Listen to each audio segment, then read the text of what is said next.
prison time, you're in a box. Every second, every day, every year, every decade, there's no hope. No matter what you accomplish in there, no matter what you do in there, you're still in that box. In 1983, Dewey Bozella arrived at Sing Sing Maximum Security Prison, a broken and bitter man. Life had hardly been fair to him. As a 9-year-old boy in Brooklyn, New York, he'd watched his father beat his mother to death. A few years later, it was his brother, stabbed and killed in a fight. At 17, Dewey moved upstate to the small city of Poughkeepsie to get away and find a better life. A few months after he arrived, he was arrested for the murder of a 92-year-old woman. The only evidence against him was a couple of local criminals who swore he did it. But Dewey Bozella got 20 years to life. He spent his first few years behind bars, angry and isolated. Then he discovered the prison boxing program. It was in this unlikely sanctuary of serenity that Dewey found hope. Oh, boxing, my life. Boxing is what saved me. Boxing deals with morals, obligations, and responsibilities. And the main thing is discipline. It helped me to find that freedom I needed. That was my peace. In the ring, life made sense, and Dewey's talent was unmistakable. He became the prison's undefeated light heavyweight champion. So impressive were his skills that a special fight was scheduled at Sing Sing against New York City's Golden Gloves champ, Lou DeVal. It was one of those fights. It was a war. I hit him with a good body punch. I thought I had him. He's one of those guys who just kept picking. He hit me with a 3-punch combination. Blood just came straight down, just like that. The fight was stopped. I was the lucky one, because if I would have got cut, he would have probably won. I walked out of Sing Sing was like, dodged the bullet. What I loved about it, even though it was a loss, was the fact that he's the first man to knock down Roy Jones. I can't complain. I'm happy.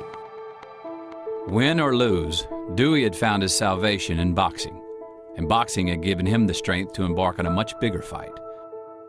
The fight of his life, the fight for his freedom. It began with a retrial in 1990. We were very optimistic. Everyone in the courtroom, when the jury went to retire, had said they'll be back in a half an hour with a not guilty verdict. The district attorney was nervous and quickly came to Dewey with a deal. If he admitted his guilt, he'd walk out of court a free man. But boxing had transformed Dewey, and in that moment, he made a choice. His life would be defined by how he lived it, not where he spent it. I'll die before I tell you I did it. I can't. You're not gonna make me say something I didn't do. Everything that I stood for, everything would have been taken away from me, everything. I can't live with you or anybody else telling me that I killed an old woman.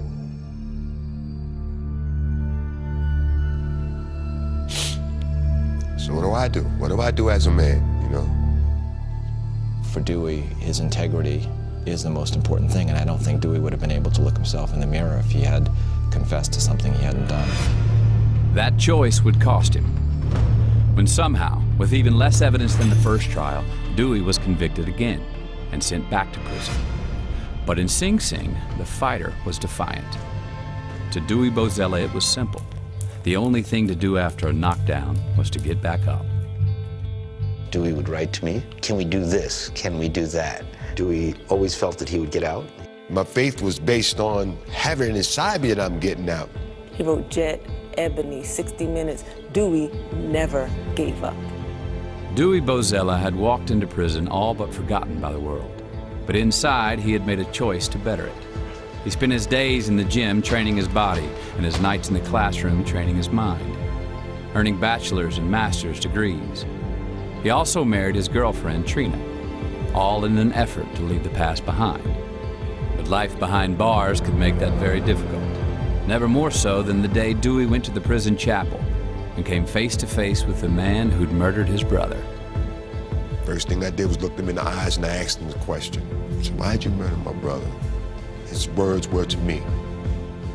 I was 15 years old. It was something that just happened. Right then and there, I forgave him. Even though Dewey was behind bars, he woke up every day loving life. He would come down on a visit, smiling, laughing. That was just Dewey. I learned to take myself from the bad position and make it a better position, because if I hold on to it, I'm just gonna burn with hatred. I ain't allowed prison to make me bitter. My attitude was that I had to make myself happy. Even when his very innocence cost him a chance at parole 2 decades into his sentence. Parole should have been a rubber stamp, and it wasn't, for the simple reason that Dewey wouldn't confess to a crime he hadn't committed. I said, Trina, I'm not telling these people I did it.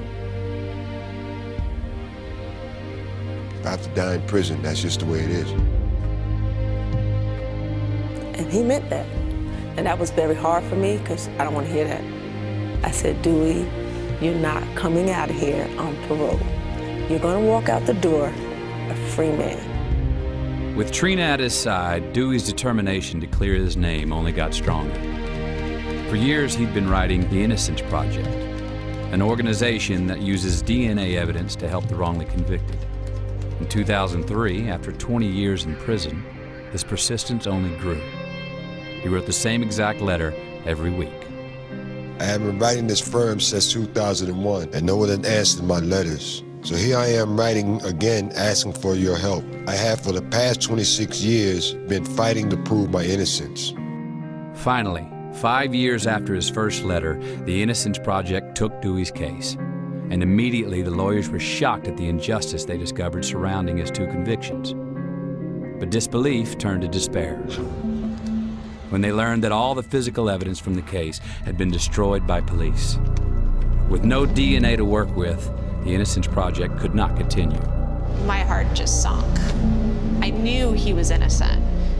I knew that if somebody just dug in there, they would find something that would overturn that conviction.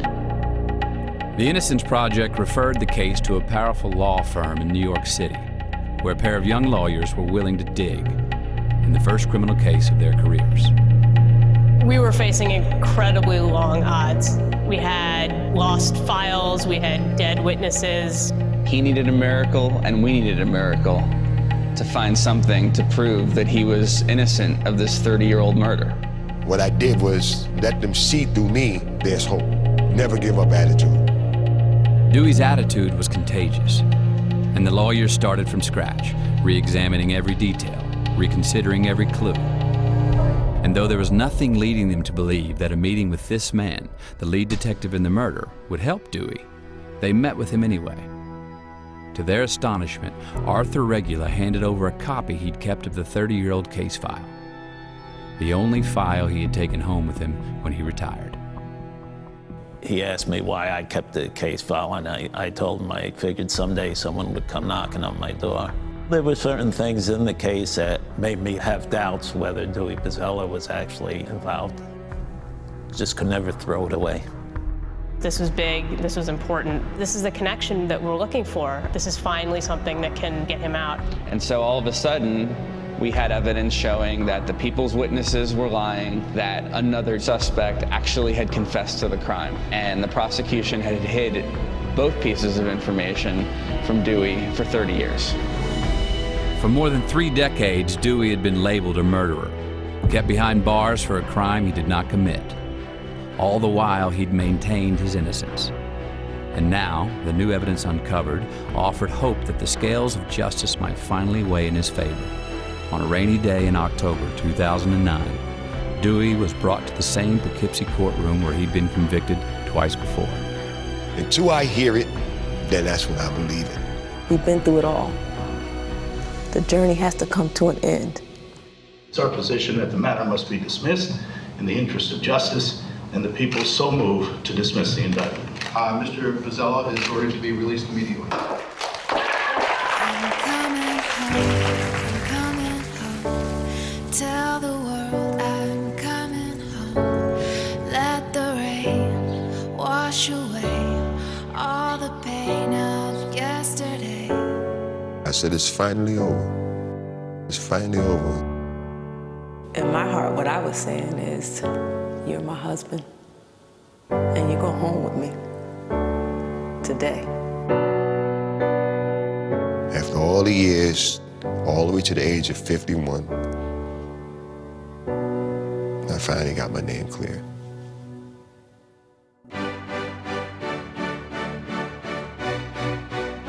From the moment he walked out onto the courthouse steps, he was not angry and he wasn't going to try to point fingers. I'm glad that it's over with.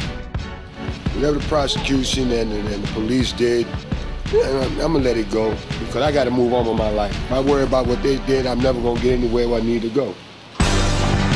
All those years behind bars, Dewey had been preparing for this day. The day he would be free. Free to live the life he'd fought so hard for. Today, Dewey Bozella fights for a new generation, using his skills as a boxer to teach the values and the discipline the sport taught him in prison. He also holds on to a dream, to get back one small piece of the life that was taken from him. He wants just one fight as a free man. It'll be easy to train for, considering he's already won the most difficult fight he'll ever face. A man's reputation is everything if he's fighting for something that's of a worthy cause. My worthy cause was my freedom. I'm coming home, coming home, tell the world that I'm coming